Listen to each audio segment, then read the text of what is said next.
Olá, Bem-vindo, professor professor. Ocean. Vamos testar esse som, tudo certo? Vamos sim, tudo bem. Estou aqui em Parintins, estava tentando aqui me achar um espaço aqui, mas estamos aqui. Tá, já deu certo, tá tudo bem. Então, nós vamos dar início, na verdade, nós já estamos ao vivo, né, fazendo essa atividade que é promovida pelo Sindicato dos Docentes da Universidade do Estado do Amazonas, o SINDI-UEA, uma seção sindical vinculada ao Andes. Eu sou a professora Ciane Andrade Simões, eu sou secretária de comunicação do sindicato, tenho a companhia hoje do professor Macário Carvalho Júnior, que é o nosso secretário de articulação estadual, perdão.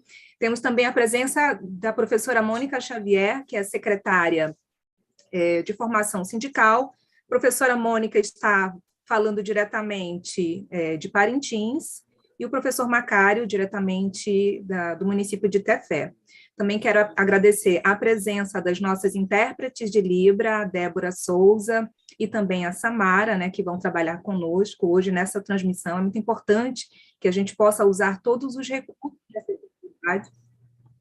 É muito importante que esta conversa, que professor, gentilmente eu vou chamar de sabatina com o SINDI-UEA, a gente vai transmitir para todo o estado, né, e também vai fazer divulgação junto à nossa base. Então, já agradecendo a sua presença, fazendo as saudações tanto ao senhor, né, e também destacando aqui a ausência do professor Cleto, por razões de saúde, infelizmente não pôde estar conosco. Então, em nome do SINDI-UEA, nós já desejamos um pronto restabelecimento da saúde do professor Cleto, para que ele consiga, enfim, dar seguimento nesta campanha, se ainda for possível, né? Então, é isso. Agradeço também a presença da professora Márcia aqui na sala conosco e de quem nos acompanha pelo YouTube. Professor, essa é uma série de entrevistas que nós vamos fazer, iniciando com a chapa 22, que é a chapa Inovar para Transformar, e na próxima quarta-feira nós vamos também fazer a sabatina com a chapa 19, Gestão, Participação e Respeito. Né? Eu vou falar um pouquinho, vou pedir para o senhor fazer uma saudação inicial e depois eu apresento a dinâmica da nossa conversa hoje. Fique à vontade. Bem, boa tarde a todos. Eu agradeço aí a disposição democrática por essa entidade de classe importante, que é o SINDI-UEA, e na construção, que é o nosso objetivo aqui. Certamente também, em relação a todas as chapas, a construção e o fortalecimento da nossa universidade. Então, com este propósito, eu agradeço a disposição, agradeço o espaço e também reafirmo os votos já feitos pela professora Ciane, que o nosso companheiro de chapa, o professor Cleto, tenha o pleno e mais rápido possível retorno às suas atividades profissionais, pessoais, e tenha a sua saúde restabelecida como antes, que possa estar preparado para os novos desafios que certamente nós teremos após a eleição. E quero dizer desde já que todo o nosso esforço é aqui em homenagem também ao professor Cleto, que está neste momento hospitalizado, mas até a última informação que nós recebemos está estável, está fora de eventuais riscos maiores, mas que ainda requer todo um cuidado possível e, inclusive, de estar internado. Então, estaremos aqui para dialogar, para ouvir, né, e tentar construir o melhor para a nossa universidade. Então, professora Ciane, muito obrigado, estou aqui à disposição. Perfeito, professor. Muito importante a gente ressaltar a necessidade da saúde de todas nós, né, de todos nós nesse momento. Professor, para nós iniciarmos aqui a nossa conversa, eu vou falar um pouco da dinâmica dessa sabatina, para quem nos acompanha. Nós organizamos essa conversa em 4 blocos, né? Um primeiro bloco inicia sobre uma concepção mais geral de universidade e sobre a autonomia da universidade também. Nosso segundo bloco, nós vamos tratar sobre condições de trabalho, remuneração e permanência estudantil. No terceiro bloco, nós vamos falar sobre pesquisa e extensão e um tópico específico também sobre pós-graduação. E o quarto e último bloco, nós vamos falar sobre trazer os questionamentos da nossa base sindical, perguntas que foram enviadas ao longo da semana para esse momento aqui importante para nós. Tá? Cada bloco vai ter, em média, 3 ou 4 perguntas no máximo, com tempo também, professor, de resposta para cada pergunta de até 3 minutos, tudo certo? Então, para que a gente comece, eu vou pedir a gentileza do senhor novamente, né, além da saudação que já fez, pedir para que o senhor fale um pouco da sua trajetória na UEA e qual o interesse, né, em chegar à reitoria. Bem, nós estamos nessa... Eu estou na universidade desde 2008, né? Sou oriundo do primeiro concurso da universidade, atuo, sou lotado, melhor dizendo, né, no curso de Direito, já tendo atuado em diversos cursos, tanto na Escola Superior de Ciências Sociais, quanto hoje na Escola de Direito. E, dentro dessa disposição, ao longo desses 14 anos, eu estou há 10 anos desempenhando tarefas de gestão na ponta, seja como coordenador no interior, seja como coordenador na capital, como diretor eleito, diretor reeleito da Escola de Ciências Sociais e, ultimamente, nos últimos anos, como diretor à frente da Escola de Direito. Então, esses 10 anos como gestor na ponta, de quem está mais próximo das necessidades que são vividas, né? Onde a universidade acontece de fato, a gente entende que podemos, ao lado dessa experiência, daquilo que constitui também a nossa formação, a nossa oportunidade que tivemos de fazer um doutorado e pesquisar sobre universidades, tendo um estudo sobre a própria Universidade do Estado do Amazonas e toda a importância que ela tem para a sociedade amazonense. É com este propósito, é com esse desafio que a gente quer aqui discutir, que a gente quer aqui dialogar sobre como fortalecer a nossa querida UEA. E dentro dessa perspectiva, nós colocamos a Chapa 22 com o nosso projeto, que é inovar para transformar vidas, compreendendo que a nossa universidade, ela é uma universidade que ela realiza-se através de pessoas e as pessoas precisam ser valorizadas, tanto docentes, tanto os técnicos, quanto os nossos alunos. E para que a universidade ela possa se fortalecer dentro de todas as suas necessidades, seja de pessoal, seja de espaço, seja de melhorias salariais, seja de recomposições, nós entendemos que existem, sim, alguns desafios que devem ser postos e priorizados na nova gestão. Seja uma melhor comunicação de todos os feitos da universidade. A universidade precisa melhor dialogar com a sociedade, colocando à disposição para todos tudo aquilo que bem é feito em cada escola. Nós temos, talvez, uma grande dificuldade hoje, que é que uma escola, que um professor que esteja numa unidade consiga compreender o que um outro professor conheça aquilo que é feito dentro da outra escola. Então, se nós que estamos dentro da universidade não sabemos o que é feito, professora Ciane, numa outra escola, seja na capital, seja no interior, isto com certeza reflete um sentimento adverso que predomina em desfavor da universidade. Conclua, porque se nós não estamos dentro da universidade, sabemos o que é feito dentro da universidade, a sociedade também não sabe. E este é um desafio inicial que nós temos. Muito bem, professor. Então, essa sua resposta, na verdade, já introduz o nosso primeiro bloco, que é sobre concepção de universidade e também sobre como a gente pode dialogar melhor com a sociedade. Então, nessa perspectiva, é mais no sentido de complementar mesmo essa sua fala inicial, queria que o senhor comentasse um pouco mais, porque a gente está vivendo um grande momento de polarização política no Brasil, isso se reflete também na política do Estado do Amazonas. Então, eu vou pedir para o senhor gentilmente fazer uma análise de conjuntura, mesmo política, em âmbito nacional, e como isso se reflete no Amazonas, e dentro desse contexto, qual é o papel da universidade e como é que a gente pode, né, estabelecer um diálogo com a sociedade amazonense enquanto universidade, enquanto política pública de educação. E aí, quando eu falo sobre sociedade amazonense, falo numa perspectiva a mais inclusiva possível, e a gente está falando das populações indígenas, a gente está falando das populações da periferia, a gente está falando das populações que estão no interior, né? Populações quilombolas, é preciso também incluir no nosso arcabouço de políticas públicas questões direcionadas para todo esse público. Então, por favor, se eu puder fazer algumas considerações, eu agradeço. Pois não, professor.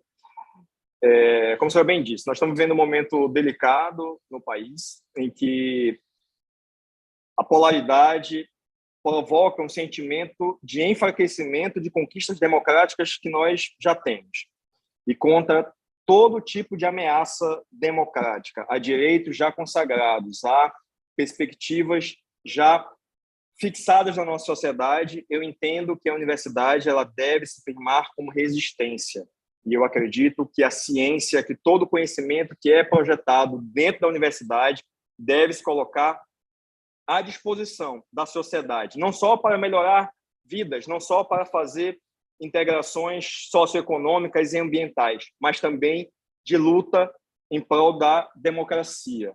E, sem fazer qualquer escolha de viés político, a universidade ela deve se insurgir pela defesa dos aspectos mais sensíveis e dos nossos direitos já postos. Então, eu entendo que, no plano federal ou qualquer plano político, a universidade ela tem que estar, através de todo o seu conhecimento, como uma forma de reagir a qualquer tentativa de enfraquecer a nossa luta, a nossa disposição societária e vigente no nosso Estado democrático de direito. Do ponto de vista estadual, eu entendo que a universidade ela também deve lutar pela sua autonomia, ela não deve estar refém de qualquer interferência política externa, a universidade ela deve ser construída de dentro para fora e a universidade, o gestor da universidade, ele deve fazer essa luta ao mesmo tempo em que ele não pode consignar as suas vocações pessoais e políticas em detrimento da coletividade que faz a UEA. De modo que, em uma construção republicana e institucional, a universidade tem que dialogar com o governo, tem que dialogar com o parlamento, tem que dialogar com as cortes de contas. E, ao mesmo tempo, promover, sim, uma dinâmica de inclusão que é a própria dinâmica da UEA. Ela é uma universidade vocacionada para incluir, para enfrentar os nossos desafios amazônicos. E isso passa pelos nossos indígenas, passa pelos nossos quilombolas, passam pela comunidade LGBTQI+, passa por qualquer tipo de minoria, e a universidade ela tem que agora adotar um protagonismo de materializar as inclusões que são asseguradas para essas pessoas ingressarem na universidade. O nosso desafio hoje é de garantir que, durante a universidade, essas pessoas se sintam bem, que elas não sejam largadas e que elas possam ser monitoradas do ponto de vista do acompanhamento acadêmico, para que a grande parte daqueles que entram, eles possam sair concluindo os seus cursos. Conclua. Já concluiu, professor? Sim. Perfeito, muito obrigada. Então, já que a questão é esse diálogo com a sociedade mais ampla, né? Eu queria lhe fazer uma questão, uma pergunta que tem a ver com algumas manifestações que foram feitas no seu site de campanha. E uma das primeiras reportagens publicadas no seu site foi feita uma divulgação de que a FIEAM, a Federação das Indústrias do Estado do Amazonas, apoia a sua chapa. O que o SINDIUEA precisa saber é como é que isso, de alguma forma, né, é revelador dos interesses do empresariado em relação à educação. Então, a gente precisa saber, na sua concepção, se há compatibilidade entre a UEA servir aos interesses do empresariado e do povo amazonense. Como fazer a defesa da educação pública desde a UEA? Bem, na verdade, conectando aquilo que eu falei, que é necessário ter uma boa relação institucional com todo o sistema que está em torno da universidade e com o sistema industrial, que é quem diretamente nos financia. Apesar de todos nós, sociedade amazonense, somos que financiamos a nossa UEA. Então, quando se registra que nós temos um bom diálogo, ou qualquer nível de simpatia com quem lidera o sistema industrial no Estado, e, ao mesmo tempo, quem faz parte do próprio conselho curador da universidade, se está apenas registrando a necessidade de uma boa relação institucional externa e que é benéfica para a universidade. Por quê? Porque quando se tem a universidade que precisa de mais professores, de mais técnicos, de garantia de espaços, enfim, que tudo representa uma maior cobertura e qualidade do que nós já executamos, é preciso dialogar também com quem nos financia. E isso, em nada, vai adentrar e diminuir ou vai mitigar a nossa autonomia. Ao inverso, isso deve ser fortalecido. O sistema industrial se projeta com um papel, a universidade ela apenas tem que dialogar até para se colocar à disposição nas mais diversas áreas de conhecimento que nós temos, para saber o que nós podemos contribuir com a sociedade. Nisso não há qualquer fragilidade na nossa autonomia. A autonomia hoje, que ela, tanto financeira quanto administrativa, é só uma autonomia simbólica. E nós temos como prioridade também transformar esta teoria em algo concreto, algo em que a universidade possa o seu gestor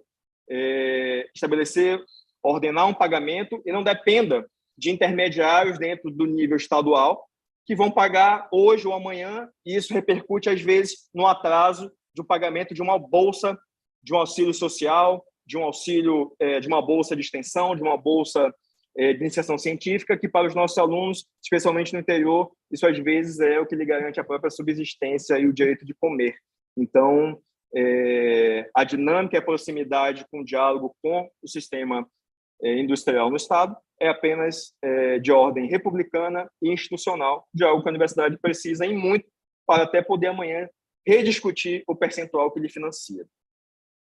Perfeito, professor. Nessa perspectiva, a gente sabe muito bem que a autonomia didático-científica, administrativa e da gestão financeira e patrimonial da Universidade Brasileira é um dispositivo constitucional, só que, como o senhor bem já falou, a gente enfrenta alguns problemas para a consolidação desse direito, né? Eu queria saber, na sua avaliação, como é que a gente pode ultrapassar esses entraves políticos para que realmente se consolide a autonomia da nossa Universidade do Estado do Amazonas nos próximos anos? Certo. Nós temos que lutar, na verdade, para garantir a mesma autonomia orçamentária e financeira como a que se aplica, por exemplo, aos poderes e alguns órgãos e entidades dentro da própria dinâmica estadual, como, por exemplo, o Ministério Público, a Defensoria, em que a gestão, de fato, do recurso dessas entidades, desses órgãos, eles não só são recortados, são reservados para sua execução, mas também são gerenciados dentro da sua própria entidade. Então, a nossa luta é para garantir um espelhamento jurídico que espelhe esta tradução e que repercuta no autogerenciamento da universidade do recurso que lhe financia e do recurso que já lhe é previsto. Então, o nosso dever é buscar este mesmo tratamento a entidades e a órgãos estaduais já existentes no estado do Amazonas. Então, não se quer inventar a roda em nenhuma dinâmica, é se traduzir, sim, essa mesma autonomia, essa mesma disposição constitucional materializado em uma ação concreta, ao contrário do que é hoje, que ela é tão somente teórica.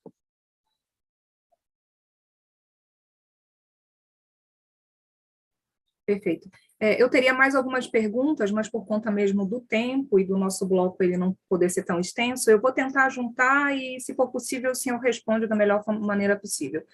Uma que tem a ver com a questão da nossa autonomia, que também toca nos aspectos da nossa democracia interna, né? Acho que a nossa preocupação enquanto sindicato é pela ampliação e consolidação da nossa democracia interna em diversos processos, da gestão da universidade, da ampliação da participação, de toda a comunidade acadêmica, de toda a comunidade universitária na definição das nossas políticas. Então, isso é muito importante. E também para a avaliação dos nossos processos, né? Que é uma questão que é bastante necessária, que a gente tenha uma cultura de avaliação interna, avaliação dos processos de gestão, mas avaliação também que toca as questões individuais, né, para que a nossa universidade, que é uma universidade muito recente, muito nova, mas já com algum lastro, né, importante de dizer, eu não vou dizer que a gente precisa pensar em aspectos de progresso, porque essa é uma questão que conceitualmente é problemática, mas eu vou dizer que a gente tem muito trabalho a fazer dentro da nossa universidade para a nossa sociedade. Então, pensando nessas questões, eu queria que o senhor avaliasse um pouco de como é que a gente pode, quais são as propostas concretas da chapa para que a gente coloque a universidade nesse eixo mesmo de ampliação da nossa democracia interna, para que a gente também, dentro desse aspecto da nossa democracia interna e do papel da universidade, quais são as propostas da chapa para uma política mais inclusiva, né, da nossa universidade, política de ações afirmativas mais consistentes. E, para finalizar, eu não sei se ficar muito confuso, eu paro e retomo, a gente teve uma cultura que ainda se estendeu por algum tempo de que professores convidados de outras instituições de fora da UEA ocupavam cargos bastante importantes dentro da nossa universidade como cargos de pró-reitoria. Eu queria saber como é que o senhor avalia essa questão e como pretende fazer a ocupação desses cargos, ocupando aí a reitoria da universidade, porventura. Bem, professora Ciane, eu entendo que a consolidação do nosso processo democrático dentro da universidade, das suas instâncias, dos espaços administrativos e acadêmicos, eles devem ser ratificados pelo processo estatuinte, e também a gente se compromete a retomá-lo, né? Vamos assim dizer, porque ele já foi iniciado, e então acho que seria reiniciá-lo, né? Se for o caso, recompondo os espaços representativos, e, a partir disso, a própria universidade redefinir a sua estrutura, a sua organização, né?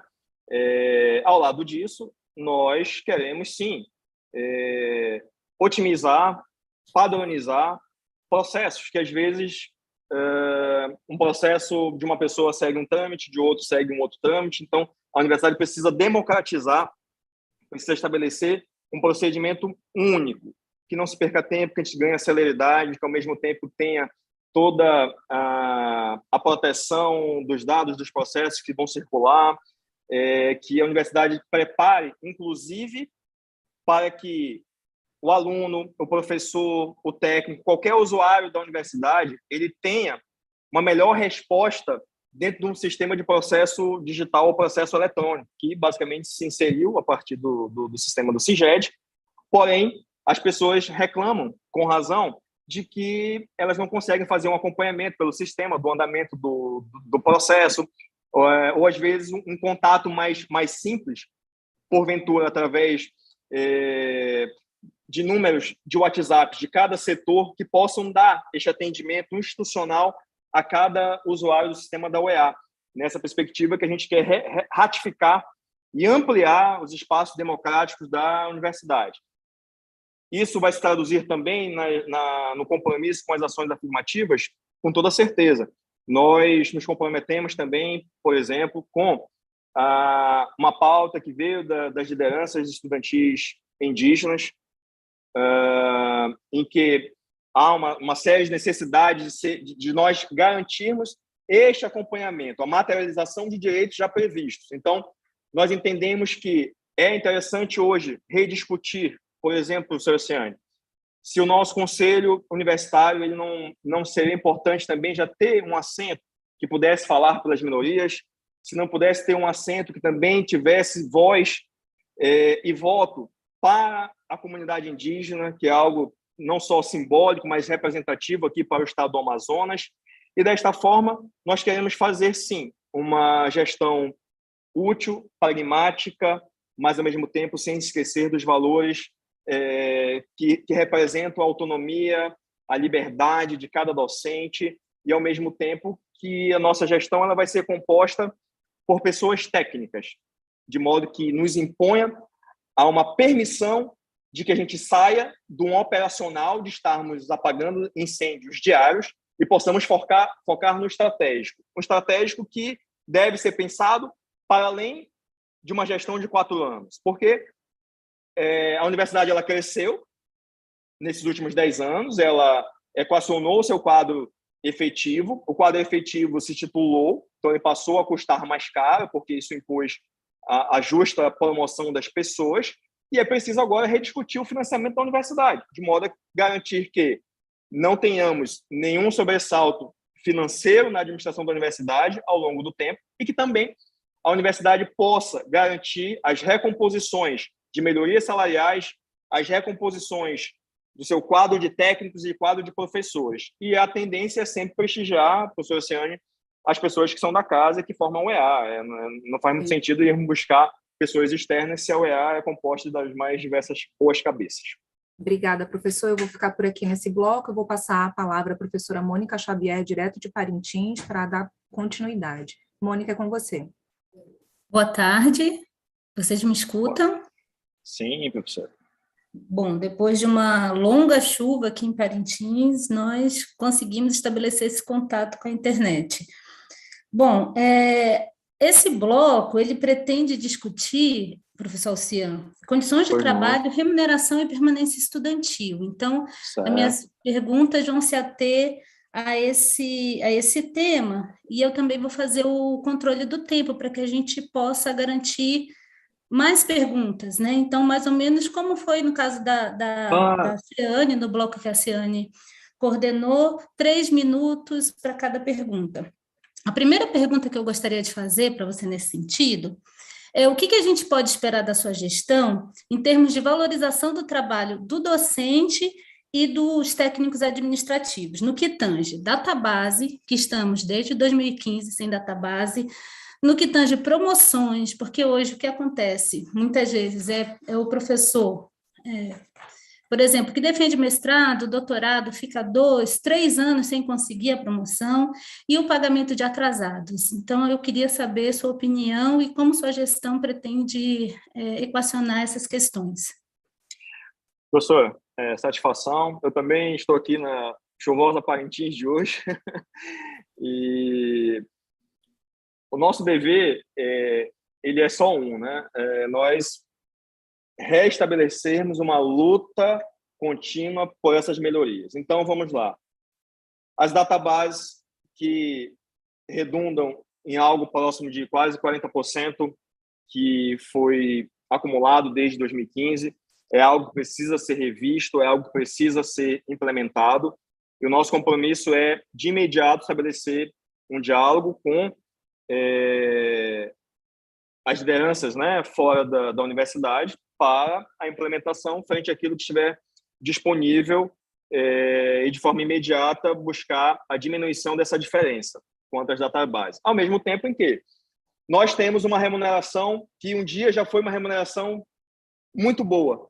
Hoje, se compararmos com as demais remunerações que são de demais carreiras de Estado, dentro do próprio Estado do Amazonas, nós passamos a ganhar muito mal. E nós temos que lutar por esta melhoria, uma disposição em que nós tenhamos uma valorização do docente, seja com salário, seja com outros benefícios, e isso é um compromisso nosso, de garantir esta luta e estabelecer as melhores relações para que isso seja possível, tanto com o parlamento, tanto com os órgãos de controle, quanto com o próprio governo do Estado do Amazonas, para não termos nenhuma dificuldade na implementação desses nossos direitos. Da mesma forma, isso se estende aos técnicos, e se estende aos técnicos, tanto os técnicos efetivos quanto os técnicos comissionados.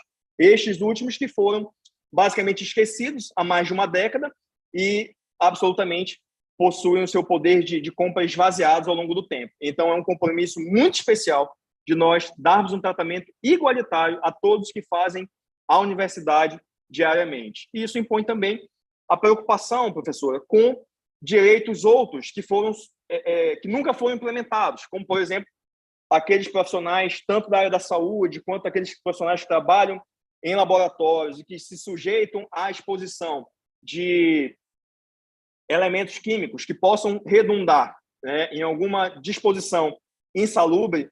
Nós entendemos o dever da universidade deles garantir o adicional de insalubridade na forma mínima que seja, mas que ela é um reconhecimento justo e necessário a quem se expõe, além de quem simplesmente está na sala de aula, como é a nossa maioria dos professores. Então, e técnicos também. Então, esse é o nosso compromisso de reativar, de lutar por uma recuperação da valorização remuneratória e numa luta também de outros benefícios que possam ser somados a tudo isso.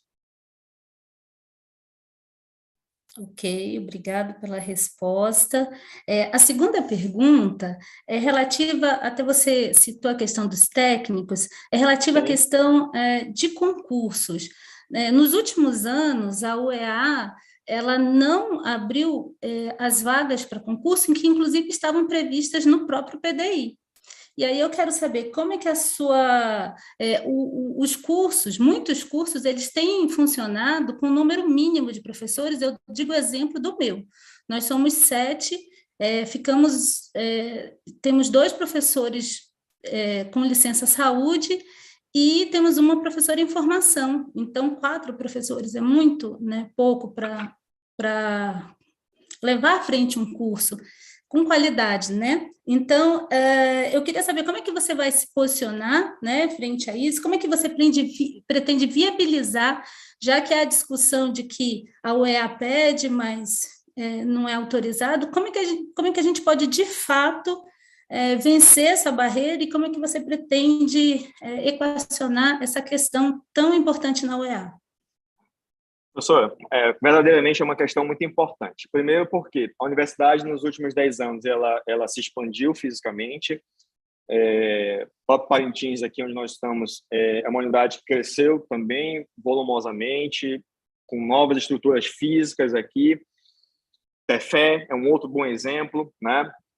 Houve ampliação dos seus espaços, mas não houve um planejamento para a cobertura proporcional a estes aumentos de espaços, de novos programas, de novos cursos, de novos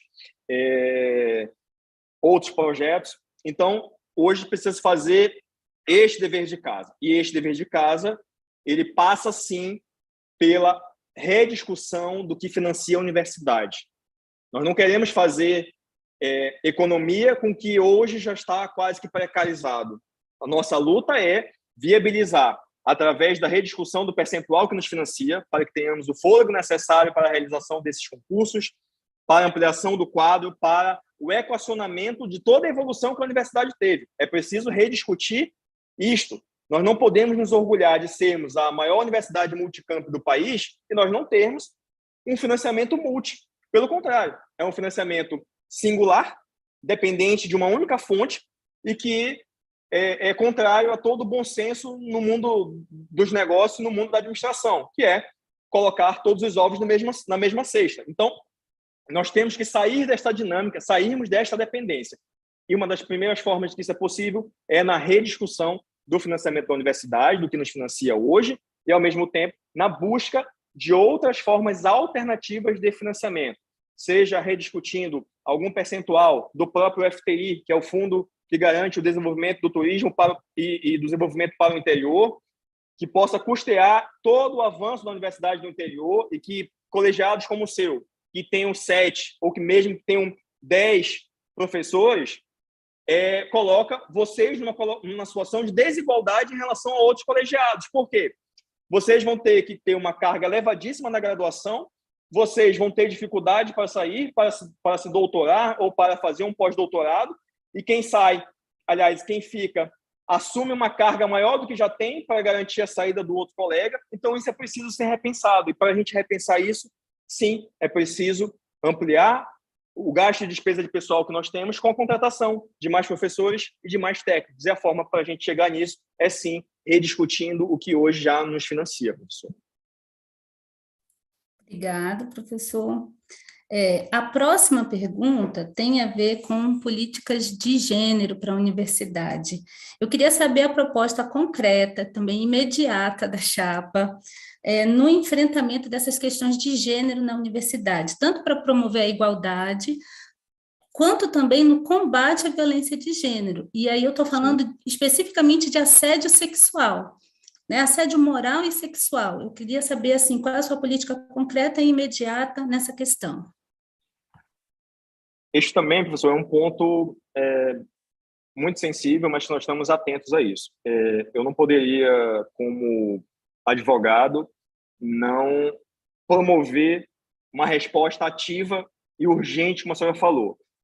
Qualquer tipo de violência, de assédio, seja ele moral ou sexual, ele deve ser combatido. Nós, de imediato, nos primeiros 30 dias, deveremos propor, sim, a instalação de uma comissão que possa prever uma campanha ativa, permanente, que esteja constrangendo aqueles que venham a assediar quem quer que seja, a mulher, assediar qualquer outro integrante de uma minoria. E isso é um compromisso, é uma satisfação pessoal nossa como defensor do sistema democrático, do sistema de igualdade, do sistema de paridade de gênero, inclusive, se for o caso, assegurando também esta mesma representatividade perante o Conselho Universitário, de estabelecer um canal de verificação, de acompanhamento de denúncias desse caso, para que aquelas pessoas que tenham sido vítimas, elas não tenham que se constranger perante o seu dirigente, o seu coordenador, o seu diretor ou diretora, que ele possa, com toda a segurança e reserva possível, estabelecer, mesmo à distância, a provocação da administração superior da UEA para que combata e que possa promover a devida investigação em tais casos. Então, nós nos comprometemos para, nos primeiros 30 dias, darmos start às avaliações necessárias para implementar uma política verdadeira, real e pragmática em relação à eliminação que a gente possa evitar, na verdade, isso que, infelizmente, faz parte do nosso ambiente acadêmico universitário, mas que, em longe do nosso pensamento, é o que queremos que passe a prevalecer a partir de 2022. Bom, para terminar esse bloco, e antes de chamar o Macário para o terceiro bloco, a minha pergunta vai em relação à questão do ensino remoto, né? A gente vivenciou um período de ensino remoto necessário por causa da pandemia. Eu queria que você fizesse um balanço, na sua opinião, né, de como foi, de como está isso para os estudantes. Eu acho que é preciso que a UEA divulgue o que a gente teve de trancamento, de repetência entre os estudantes. E eu também, o Sind-UEA está fazendo um levantamento em relação aos gastos que os professores tiveram durante a pandemia, na compra de equipamentos, na compra de softwares, né, de programas, como o Zoom, por exemplo, que a gente está transmitindo agora. Eu queria saber, e a gente vai apresentar uma proposta para a reitoria para que a gente seja ressarcido. Então, eu queria saber se você, se ganhar nas eleições, se compromete com o pagamento desse ressarcimento dos custos que os professores tiveram na pandemia. Professora, como a senhora bem falou, a pandemia nos levou, né, a um cenário de ensino remoto, que nós não estávamos preparados, que em muito estamos longe de chegar próximo do ambiente necessário, e a própria conectividade também é um grande problema, especialmente para quem está no interior do estado.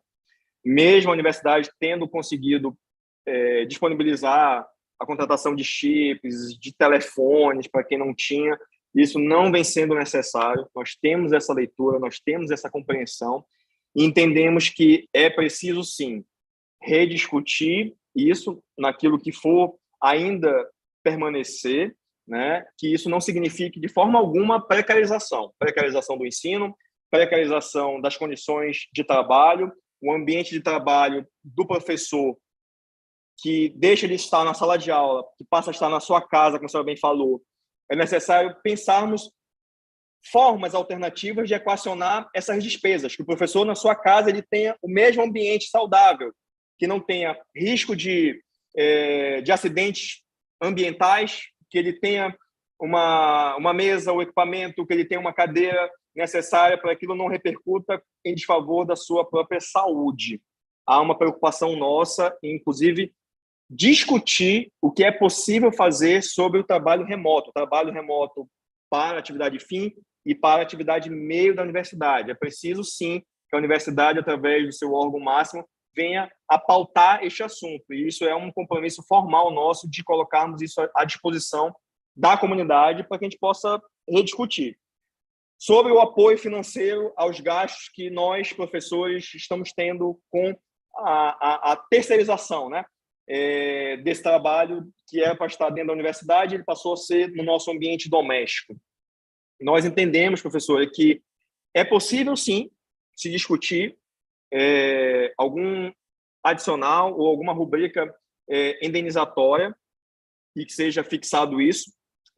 Não sei dizer juridicamente se isso seria possível fazer em relação ao que já aconteceu, mas nós estaremos absolutamente abertos para recebermos a proposta da entidade de classe, do Sind-UEA, e nos esforçarmos para, ao máximo, identificar condições financeiras e jurídicas para realizar este adimplemento e este equacionamento. Dividir a conta, né? Porque aquilo que representou economia inversamente para a universidade, com a não oferta de determinado serviço, a gente pode utilizar para equacionar isso em favor do professor. Da mesma forma que lhe digo, nós mesmos, na nossa unidade, fizemos um levantamento com a nossa comunidade, em que pelo menos 1/3 dos nossos alunos disseram que tiveram dificuldade com o ensino remoto. E uma outra parcela atentou, externou, que teve dificuldade de concentração para estudar em casa, que não está com a sua saúde mental plenamente estabelecida, mesmo hoje, o que nos leva também a uma atenção especial à saúde mental. A saúde mental, que é uma preocupação, às vezes nos impõe uma dor silenciosa, perigosa, nós teremos uma atenção muito especial à saúde mental na nossa gestão. Inclusive, nos comprometendo a criarmos um ambiente necessário quando houvermos todo o equacionamento das necessidades já postas nos mais diversos colegiados, pensarmos em retomar, inclusive, a criação do curso de psicologia da universidade para que verdadeiramente se possa colocar um atendimento robusto em algo que nós entendemos que vai ser uma grande preocupação a partir de agora, que é a saúde mental da nossa comunidade. Ok, obrigada. Eu passo agora ao terceiro bloco de pesquisa, extensão e pós-graduação, com o professor Macário, diretamente de Tefé. Obrigado, professora Mônica. Boa tarde, professor Alciano. Boa tarde, professor Macário. Todos e todas que nos acompanham. Eu sou o professor Macário Carvalho Júnior, do curso de História aqui em Tefé.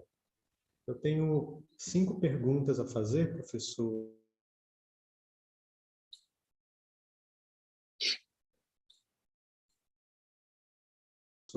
Como mais outras elas, e vou fazer no final. Eu vou começar perguntando em relação ao seu plano de comunicação para a pesquisa e extensão. Por que eu digo isso? Muitos professores realizam ações de extensão e pesquisa que não chegam ao conhecimento da sociedade em geral.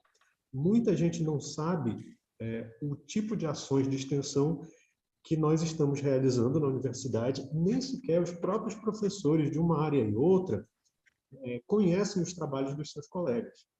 No campo da pesquisa, muitas vezes, o conhecimento desses trabalhos fica restrito à área de saber específica daquele pesquisador.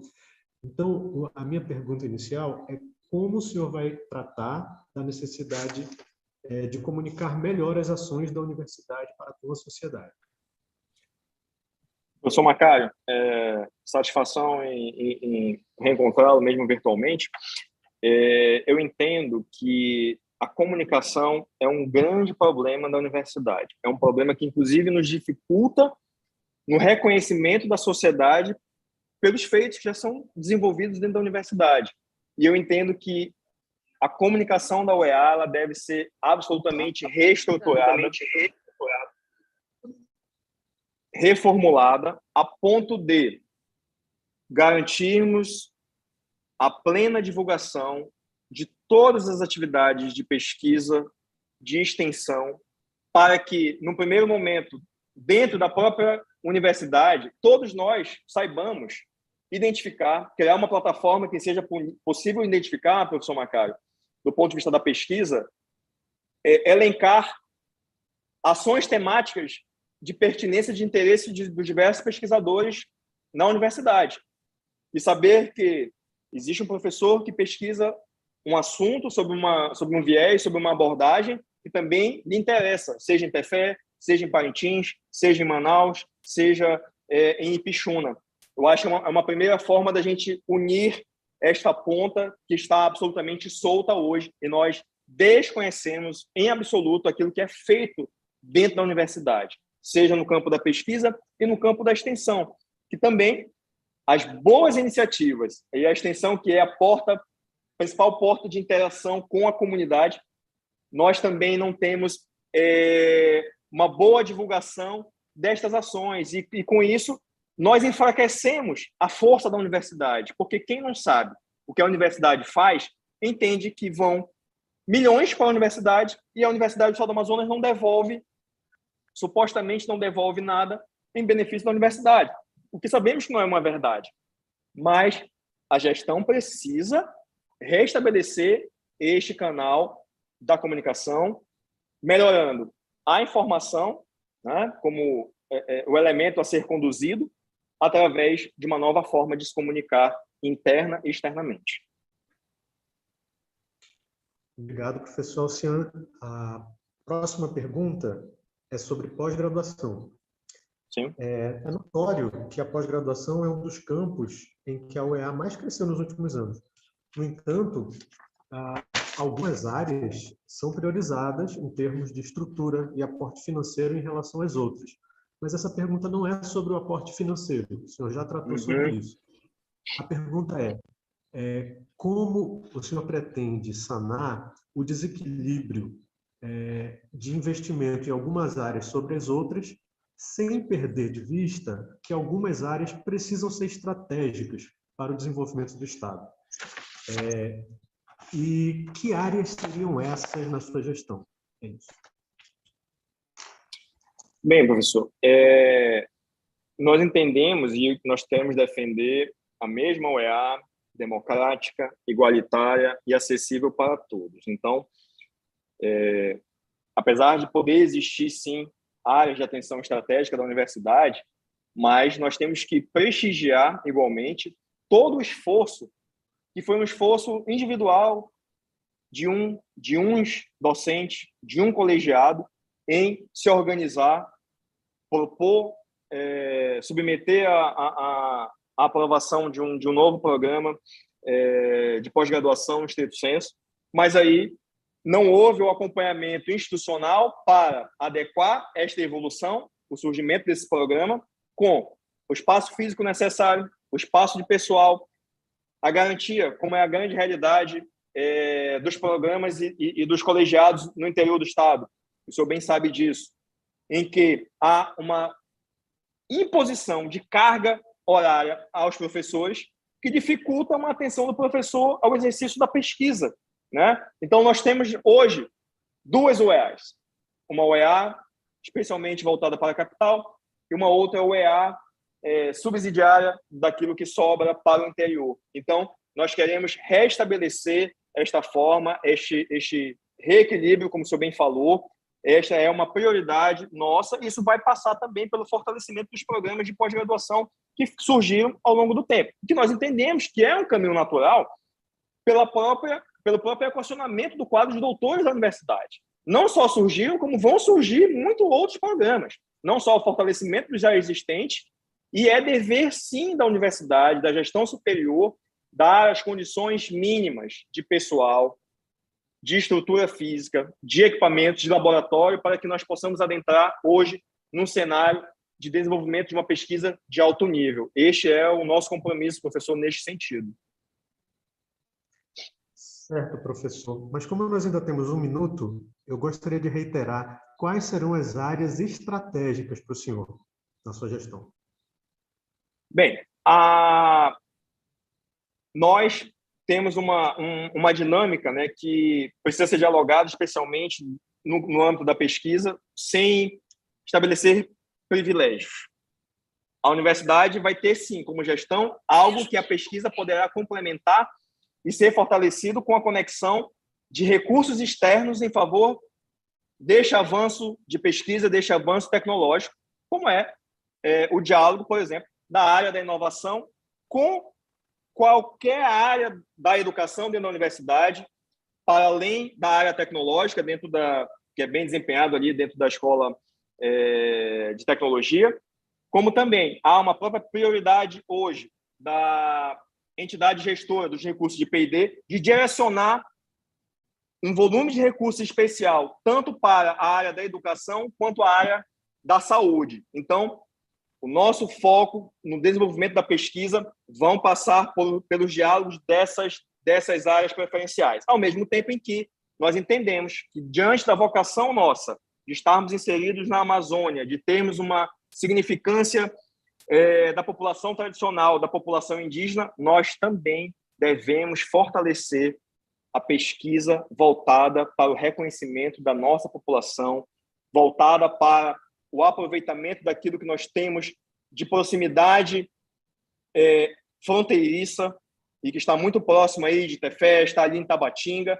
Este será um compromisso nosso, do fortalecimento também dessa pesquisa vocacionada para a nossa regionalidade.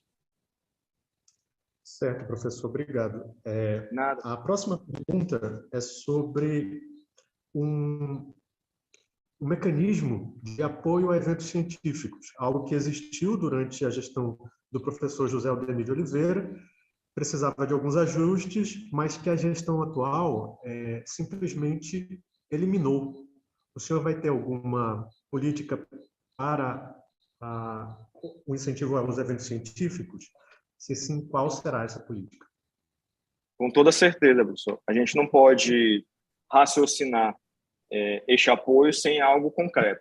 E isso passa pelo apoio do deslocamento do pesquisador, do aluno que tem um artigo aprovado, né, internacional. É o dever da universidade garantir este apoio mínimo, porque é o nome da universidade que está sendo ressaltado. Então, é dever, sim, da gestão fazê-lo. Formas de fazê-lo.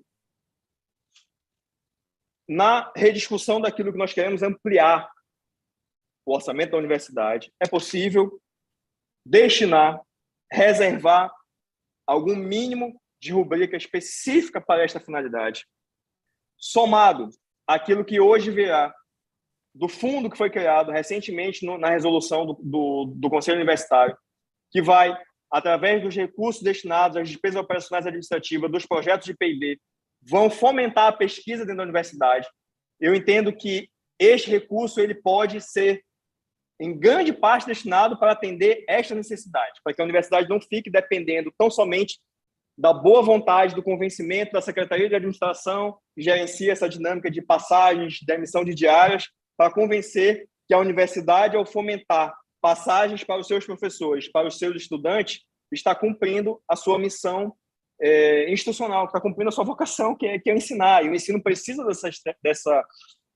desse diálogo externo, precisa desse mergulho internacional, e isto será uma prioridade na nossa gestão. Uma outra forma que nós vemos disso ser atendido também de forma complementar é que nós queremos regulamentar as doações privadas, sejam elas de pessoas físicas ou jurídicas, em favor da universidade. E estes recursos nós entendemos que eles devem ser priorizados para fomentar este apoio à pesquisa e ao deslocamento das pessoas para realizar suas atividades. Certo, professor, obrigado. Como última pergunta, eu teria várias ideias para fazer, mas eu gostaria de relembrar a sua visita aqui à Tefé na semana passada, quando o senhor fez um compromisso, e eu gostaria de saber se aquele compromisso de lutar para que haja pelo menos 10 professores para cada colegiado dos cursos de licenciatura será mantido na sua gestão, além do compromisso que o senhor fez em Tabatinga em relação ao apoio aos estudantes indígenas. O senhor pode falar um pouco desses assuntos para nós? Sim. O professor Macário nos recorda de uma conversa recente que tivemos junto com outros colegas nas visitas a alguns centros, que existe um déficit muito significativo nos colegiados. E que o professor me fez uma consignação, né, de compromisso quanto gestão, como futura gestão da universidade, de que nós venhamos a lutar para que estes colegiados possam ter um mínimo de 10 professores, quando significa absolutamente que há menos do que isso. E eu não vejo, professor, de outra forma, senão nos apalavrarmos aqui de que vamos lutar sim por isso, porque isso é o mínimo. Nós queremos, na verdade, fortalecer a UEA para um outro cenário, né? Então, há sim esse compromisso que nós vamos identificar, mapear essas necessidades pontuais de forma a reequilibrar essa disposição, né? Onde há, às vezes, num colegiado, dificuldade de se colocar carga horária para o professor, e em outros colegiados há uma dificuldade de você garantir que o professor possa ficar dentro da carga horária máxima semanal de horas, porque ele acaba assumindo muito mais do que isso só com atividade na graduação. fora tudo aquilo que se quer fazer absolutamente na pesquisa, na extensão, igualmente importante. O nosso compromisso também, professor Macário, sinalizado em Tabatinga, é que nós queremos, sim, discutir, e essa tem que ser uma discussão coletiva, tem que ser uma discussão de todo o interior, para podermos construir, sim, alguma unidade que tenha um direcionamento avançado para a questão, a preocupação indígena, a população indígena, tão importante, tão presente aqui na nossa região. Então, isso é, sim, um compromisso, nós estamos aqui ratificando tudo isso. Obrigado, professor. Eu encerro, Nada. então, o bloco sobre pesquisa, pós-graduação e extensão. A seguir, retorna a professora Ciane Simões para dar continuidade com o quarto bloco. Obrigado. Obrigada, Macário. Bem, a gente já está chegando ao final dessa sabatina. Eu já quero agradecer antecipadamente as pessoas que participaram no chat. Está havendo uma discussão bastante acalorada. É muito importante que a nossa base realmente possa manifestar aqui toda uma discussão em torno de projeto de universidade, de discussão de proposta das chapas, né? Isso é muito importante para nós. Qualificar o debate eleitoral, a nossa democracia interna é fundamental. E esse último bloco, professora Alcian, é dedicado a algumas perguntas enviadas pela nossa base, por professores filiados ao senhor, né? E algumas questões aqui nós já transitamos muito bem, questões difíceis, inclusive, né? E também questões estratégicas para o futuro da nossa universidade. Mas aqui eu vou reiterar alguns aspectos que a gente possa, a partir dessas perguntas enviadas, reforçar. Mas tem uma questão em específico aqui que é bastante sensível, que foi enviada pelo professor Bianor Saraiva Nogueira Júnior, da Escola de Direito, seu colega, portanto, né?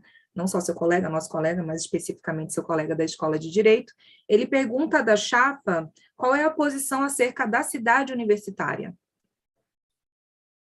Perfeito. Eu entendo que a cidade universitária, esse projeto, né, tão falado e que já imputou, inclusive, gastos naquela tentativa de construção, é um projeto que, em primeiro lugar, não foi discutido perante a comunidade acadêmica da UEA. A UEA não foi perguntada se ela queria caminhar naquele sentido. E, em primeiro lugar, eu me comprometo aqui de que não há qualquer possibilidade da gente pensar naquele caminhar de cidade universitária para ali, naquela construção no Iranduba, sem que a comunidade avalie e delibere neste sentido. Então, meu compromisso como gestão, nosso compromisso como gestão, é a opção que a comunidade universitária assim o fará, se nós precisarmos repautar esta atenção. Agora, também não dá para dizer que se quer ignorar os recursos que foram empenhados lá naquela construção, que todo mundo sabe que foram recursos empenhados de fora da universidade, né? Não foram gerenciados pela universidade, mas que também se precisa se buscar uma utilidade para aquilo. A gente entende que, de repente, aquilo poderia, sim, servir como estrutura base para a universidade caminhar para a construção de algum parque tecnológico, por exemplo, sem, direcionando aí a resposta ao Bianor, que sabe melhor do que eu em relação a isso, se possível for superarmos todas as discussões ambientais, inclusive judiciais, que perpassam por aquela construção. Então, além da discussão interna da comunidade acadêmica, existe toda uma restrição, inclusive judicial, por conta do impacto ambiental que aquilo significará naquela região e que nos vincula também. Então, é a nossa leitura sobre cidade universitária a esse respeito. De fato, é um assunto que merece toda a nossa atenção e realmente um debate mais aprofundado e sério, né? Porque é uma questão que nos afeta de várias maneiras e, sobretudo, falando de recurso público. Professor, dando prosseguimento, nós também recebemos uma pergunta da professora Gláucia Ribeiro, também da Escola de Direito, a caríssima professora Gláucia. Ela pergunta a respeito do auxílio insalubridade. Já foi mais ou menos falado nesse tópico, mas ela quer entender, ela gostaria de perguntar ao senhor como é que a chapa pretende conquistar, né, garantir, assegurar esse auxílio insalubridade, que já é um pleito bastante antigo, inclusive da Escola Superior de Saúde? Professora Gláucia, o nosso dever, o nosso compromisso é de materializar, através dos instrumentos legais na nossa lei que regula a nossa carreira, algo que já é previsto constitucionalmente. Então, todo aquele que labora se submetendo a riscos ambientais, que isso possa atentar contra a sua saúde, e a gente sabe que o adicional de salubridade é um adicional que possui níveis, e já se tem estudos dentro da universidade que direcionam para a cobertura, não só exclusivos aos profissionais da área da saúde, mas, claro, passa aí muito por eles. A própria atividade deles durante a pandemia reforçam essa necessidade, e eu, como advogado, eu tenho que lutar por isso, porque enquanto nós estávamos no trabalho remoto para que não nos sujeitássemos a riscos por conta da pandemia, os nossos bravos profissionais da área da saúde, da área da enfermagem, da área médica, da área da odontologia, de todas as áreas da saúde, estavam lá em campo, se colocando em risco a sua família para garantir a saúde de todos. Então, eu acho que isso é uma resposta mínima de dever, de lealdade da gestão a todos esses profissionais. Mas não se limitam a eles. Existem diversos outros laboratórios de química, laboratórios que mexem com componentes químicos insalubres, inflamáveis, que também, dentro dos perfis e dos níveis, impõem o dever da universidade reconhecer o direito a estes profissionais de receber, sim, o adicional de salubridade, e isso nós vamos lutar para que se tenha essa alteração legal e que a universidade possa pagar o adicional a quem está exposto a tais riscos. Certo, professor, obrigada pela resposta. Nós também recebemos pergunta da professora Terezinha de Jesus Souza Costa, do SESC, mas acredito que já está contemplada, que tem a ver com proposta para resolver o problema do corpo docente dos cursos, em específico neste centro, mas também não apenas, né? Acho que já foi vislumbrado mais ou menos isso da parte da chapa. Uma última pergunta, professor, foi enviada pela nossa companheira Rita de Cássia Machado, também do Centro de Tefé. A professora Rita de Cássia tem um trabalho bastante sério em termos da luta feminista, né, e ela traz essa questão para cá também como uma pergunta para nós pensarmos políticas, né. Já foi falado no segundo bloco, a professora Mônica, né, muito bem colocou algo a respeito de quais seriam, né, as propostas concretas da chapa para a promoção da igualdade de gênero na nossa instituição e também para o enfrentamento da violência de gênero, do assédio especificamente, né? Então, dentro dessa seara, que também foi apontada pela professora Rita de Cássia, ela gostaria de saber quais são as propostas que a Chapa 22 tem especificamente, por exemplo, voltando para essa questão da igualdade de gênero, se há propostas para uma política de paridade de gênero na composição de comissões, grupos de trabalho, conselho universitário e cargos de gestão, e também dentro dessa linha, se a chapa tem alguma perspectiva de oferta, por exemplo, de creches e de auxílio maternidade para os filhos das estudantes e também das professoras. Perfeito, muito oportuno, cumprimentando a professora Rita. Eu tenho, professora, um sentimento muito atual, garantista e vanguardista. Eu entendo que a universidade ela tem que se atualizar para reequilibrar